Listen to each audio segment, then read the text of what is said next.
Simple and குயிக்காக egg rice முட்டை சாதம் எப்படி பண்ணுறதுன்னு பார்த்துடலாமா?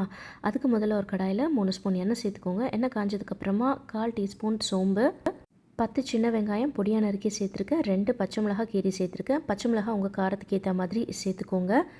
வெங்காயம் நல்லா வதங்கினதுக்கப்புறமா 1 ஸ்பூன் இஞ்சி பூண்டு பேஸ்ட், இஞ்சி பூண்டோட பச்சை வாசனை போனதுக்கப்புறமா ஒரு தக்காளி சேர்த்துருக்கேன். தக்காளி நல்லா மசிஞ்சதுக்கப்புறமா 1/2 ஸ்பூன் மஞ்சள் தூள், தேவையான அளவு உப்பு, இதோட 2 முட்டை உடச்சி ஊற்றிருக்கேன். நீங்கள் எவ்வளோ ரைஸ் எடுக்கிறீங்களோ அதுக்கேற்ற மாதிரி முட்டை சேர்த்துக்கோங்க. இப்போ முட்டை நல்லா வேகிற வரையும் நல்லா இதை வதக்கி விட்டு எடுத்துக்கலாம். முட்டை நல்லா வெந்ததுக்கப்புறமா நம்ம வடித்து வச்சுருக்கிற சாதத்தை இதில் ஆட் பண்ணிக்கலாம். நான் இன்றைக்கி பாஸ்மதி ரைஸ் நல்லா ஆற வச்சு எடுத்திருக்கேன்.